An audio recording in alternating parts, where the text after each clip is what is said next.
Seconde partie de ce numéro de votre émission Planète Idéale consacrée à la gestion des déchets en Afrique. Nous en parlons avec Edem Dalmeida, directeur général d'Africa Global Recycling. Alors, monsieur Dalmeida, le tri à la source suppose qu'on ait plusieurs poubelles. Alors, n'est-ce pas illusoire d'imaginer que dans nos pays où la réalité est que même dans certains ménages, on n'a même pas une seule poubelle, de parler de tri à la base? Alors, on peut faire le tri à la source. Je suis convaincu que nos ménages sont capables de faire le tri à la source. Mais, vous savez, en Europe, on va faire le tri à la source en imposant, avec la taxe, avec tel ou tel mécanisme fiscal, de contribuer à ce tri. La question ne peut pas se poser de cette façon chez nous. Vous ne pouvez pas dire à un ménage où des enfants ont du mal à aller à l'école parce que la scolarité n'est pas payée, ont du mal à se soigner, ont du mal parce que à la retraite, ils se retrouvent avec 3 000 francs ou 4 000 francs CFA, de leur faire la leçon en disant trier parce que c'est bien pour la planète. Pardonnez-moi le terme, nous n'en avons rien à faire. Et ça, c'est une réalité. Par contre, demandez à ces ménages qui sont dans une précarité que nous connaissons, qu'il est possible de gagner 200 francs, 300 francs, 500 francs, 600 francs par jour, juste en mettant de côté leurs déchets, je pense qu'ils feront les efforts parce qu'ils en ont besoin. Et donc, il faut qu'on arrête de dire aujourd'hui, et nous ne sommes pas encore prêts dans ce processus, de s'émouvoir du mal de la planète. Je peux choquer en le disant, mais c'est une réalité. Il faut arrêter de dire aux gens, en Afrique, et nos gouvernants le premier, de leur dire triez vos déchets parce que c'est bien pour la planète. C'est faux. C'est pas ce dont nous avons besoin. Nous avons besoin de trier nos déchets pour améliorer nos conditions de vie, pour faciliter l'emploi, pour aider à l'éducation, pour créer, encore une fois, des emplois, pour créer des ressources nouvelles pour les États. Pour les États, par exemple, d'aspirer les jeunes qui sont dans la rue et qui se renferment constamment dans une logique purement contestataire. Voilà de vraies questions. Donc, quand je dis du déchet, on peut créer des passerelles, on y va même à la politique. Donc, et d'ailleurs, les crises politiques sont d'abord des crises sociales. Et je suis certain qu'avec le déchet, en créant des emplois, parce que c'est ce dont on a besoin, en améliorant la santé, en améliorant le cadre de vie, on aspire des milliers et des milliers de jeunes encore de ces rues. Et donc, vous voyez le pouvoir du déchet. Je reviens à votre première question. Pourquoi le déchet est plus qu'un déchet? J'y crois dur comme fer, le déchet est plus qu'un déchet. Et pour vous, la gestion des déchets peut constituer un secteur d'avenir, vous voulez dire? C'est un secteur d'avenir. Aujourd'hui, nous sommes tous dans la course à l'urbanisation. Nous décrétons effectivement l'agenda de la COP. Nous décrétons tous les résultats pour atteindre les objectifs de développement durable. Nous construisons des villes. Rien ne se fera sans la prise en compte de la gestion des déchets. Ce sont les villes qui ont amené la problématique déchets. C'est par les villes qu'il faudra régler ces problèmes, sinon les villes ne seront plus des villes, elles seront des décharges. Et malheureusement, nous sommes en train d'aller vers, et il va falloir qu'on se pose un peu, je prendrais un terme bas-la-terre, il va falloir passer par là et répondre véritablement à la question. Le développement de l'Afrique, le développement de nos États, le développement tel que souhaité au plus haut sommet de l'État, passera par le déchet, qu'on le veuille ou non. Et donc, j'en profite pour dire que nous ne sommes d'ailleurs pas prêts pour parler de développement durable. Nous en parlons depuis des années. Non, le développement durable doit être la finalité d'un processus qui s'appelle le développement soutenu. Travaillons d'abord à développer ce que nous avons, à sortir nos potentiels, arrêter de faire en sorte qu'il faut enfoncer des portes alors qu'elles sont ouvertes. Et à partir de ce moment, nous arriverons dans ce processus de développement durable où nous parlerons de transition écologique, où nous parlerons de transition énergétique. Aujourd'hui, c'est un leurre. Alors, depuis 2015, la communauté internationale est engagée dans ce nouvel élan de développement durable à la faveur de l'adoption des ODD. Pour vous, ce n'est qu'une illusion? Non, ce n'est pas une illusion. Mais je veux dire que nous sommes dans un monde où il faut un mouvement d'ensemble. Et dans ce monde, nous ne sommes pas du tout égaux. Et d'ailleurs, les 5 doigts de la main ne sont pas égaux. Nous ne sommes pas égaux parce que nous n'avons pas connu la même histoire industrielle. L'Europe, l'Occident est à sa 3e révolution industrielle et agricole. Nous n'en sommes pas à notre première. Donc, vous voyez qu'il y a un déséquilibre. Donc, et d'ailleurs, les points de blocage qu'il y a eu pendant les COP, parce que l'Afrique se disait, mais je n'ai pas été polluante, pourquoi aujourd'hui je devrais payer davantage? La Chine qui disait mais c'est l'Europe, les Européens et les Américains qui étaient les premiers à polluer. Donc vous voyez, nous n'avons pas la même histoire, nous n'avons pas le même processus. Mais j'ai aussi l'habitude de dire que nous avons 2 profils en Afrique, où l'Africain a 2 profils. Nous sommes soit des rugbymen, soit des pompiers pyromanes. Des rugbymen parce que nous savons saisir les essais, nous savons les transformer. L'exemple du téléphone filaire qui était un luxe et qui aujourd'hui ne se pose plus. Un paysan qui n'a pas d'électricité à la maison a quand même 2 téléphones portables. Donc le taux de pénétration d'Internet aujourd'hui dépasse ce que nous avons sur le continent européen et en Occident. Donc nous savons nous approprier les technologies, nous savons le faire. Pompiers pyromanes parce que nous trouvons toujours les bonnes solutions pour anéantir les bonnes solutions. Donc, quand vous prenez ces 2 profils, c'est représentatif de notre continent et c'est représentatif des mesures que nous prenons. Donc, voilà, je dirais ce que je pense. Edem Dalméda, oui. Vous qui avez fait vos armes en France, oui. Est-ce que votre approche ne risque-t-elle pas d'être critiquée, de vouloir transposer sur le continent des pratiques qui se font ailleurs alors que nous n'avons même pas les mêmes modes de consommation? Alors c'est justement ça mon combat. C'est qu'il faut sortir de la transposition. Il faut sortir des modèles prêts à porter et c'est exactement ce que je fais. Parce que pour connaître suffisamment ce qui se passe en Europe, pour connaître suffisamment ce qui se passe dans d'autres pays, dans d'autres parties du monde, et que je suis convaincu qu'en Afrique, nous avons notre angle de vue, nous avons nos spécificités, nous devons nous approprier ces essais, mais nous devons les adapter dans nos contextes locaux, sociaux, économiques, culturels. Voilà ce qui... Donc, on peut peut-être me reprocher peut-être de trop y croire.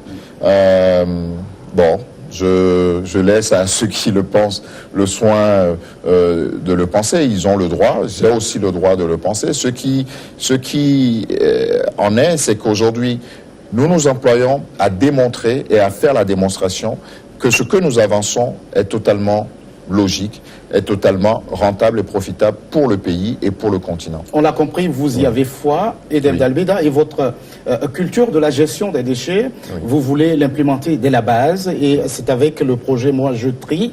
Alors pour les établissements scolaires, en quoi consiste-t-il? Alors Moi Je Trie est plus que pour les établissements scolaires. Les établissements scolaires sont un canal. Pour expliquer le projet, tout à l'heure, j'ai dit que je réfléchissais aux points qui nous faisaient défaut en Afrique.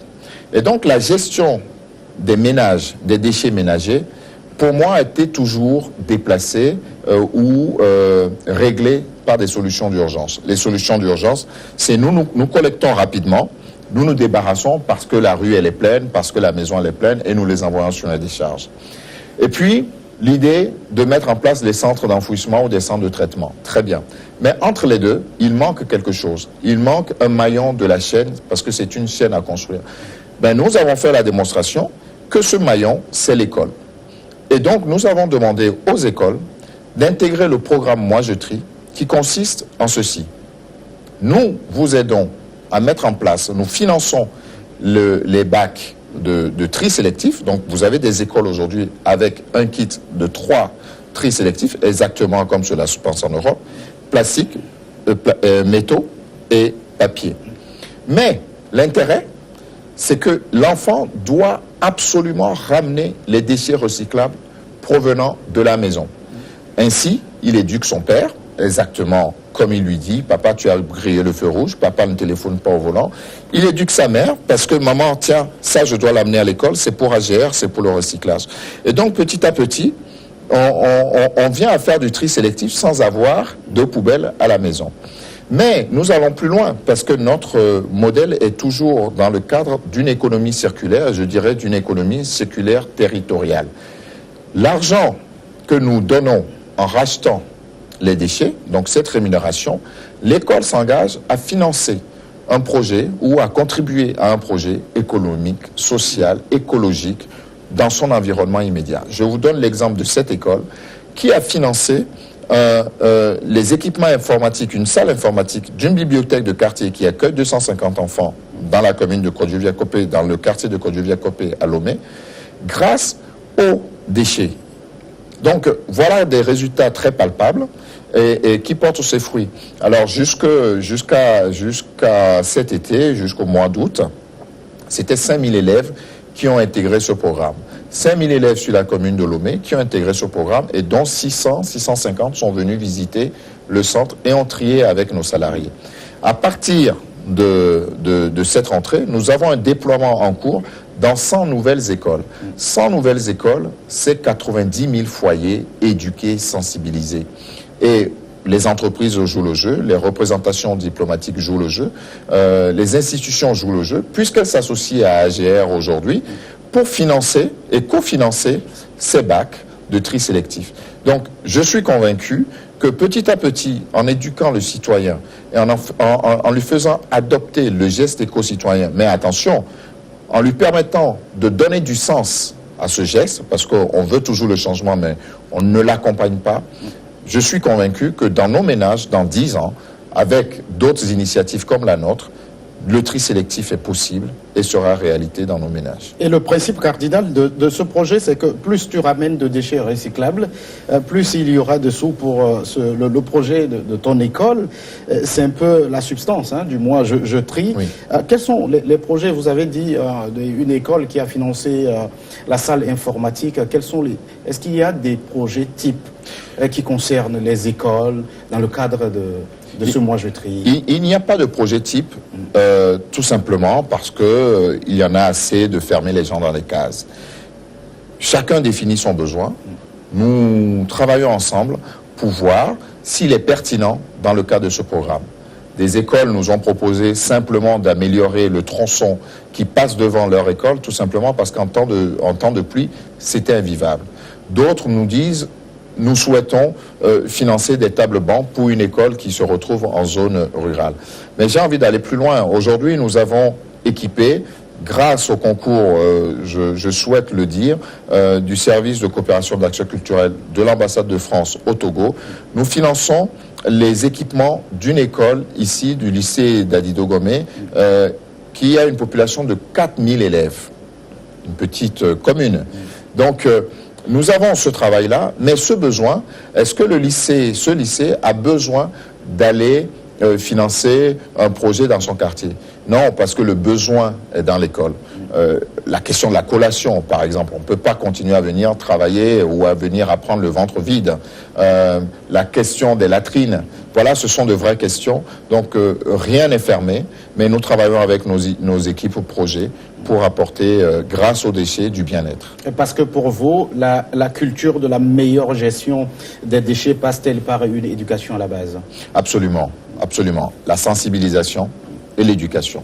Sans l'éducation, on aura beau faire, nous pourrons avoir les meilleurs centres, les plus beaux centres de tri, les plus gros centres, parce qu'il y a aussi une course, je trouve, à la grandeur des centres d'enfouissement, à la grandeur des centres d'incinération. Sans l'éducation, rien ne se fera. Je disais lors d'une manifestation récente que je n'ai jamais vu un décret présidentiel ou un décret ministériel qui dit aux citoyens: quand tu finis de boire ta bouteille d'eau, tu la jettes ou tu balances ton mouchoir par terre. Je n'ai jamais vu ça. Mais par contre, le citoyen, il lui revient de s'éduquer, de s'auto-éduquer. Je pense que, au lieu de dire, et ce que j'ai dit tout à l'heure, au lieu de dire que c'est mauvais pour la planète, jette, nous devons accompagner ce changement en attirant l'attention et en disant: écoute, c'est mal, Mais voilà ce que ça peut te rapporter si ça ne va pas. Edem Dalméda, je vous donne maintenant ce phénomène qui semble être à la mode. Oui. C'est qu'on interdit dans plusieurs pays sur le continent la fabrication, l'utilisation des sachets plastiques. Et pourtant, ils dominent nos poubelles. Depuis, on n'arrive pas à s'en débarrasser. Quel est votre avis sur cette question, puisque votre pays, le Togo, peine à se débarrasser des sachets plastiques? Mais bien sûr, bien sûr. J'ai dit tout à l'heure que Paris ne sera jamais Lomé, Lomé ne sera jamais Paris. J'ai envie de rappeler que Lomé ne sera jamais Kigali et que Kigali ne sera jamais Lomé, tout comme Abidjan ne sera jamais Kigali.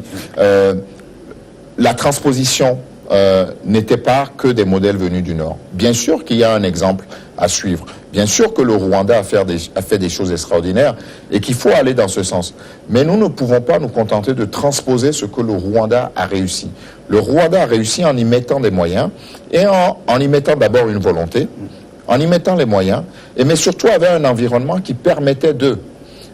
quand l'économie... On peut néanmoins se poser la question, qu'est-ce qui a pu marcher au Rwanda et qui n'arrive pas à l'être dans d'autres pays? Mais bien sûr, je vais y venir. Je pense que lorsque le Rwanda a décidé de ces mesures, les législateurs se sont assis.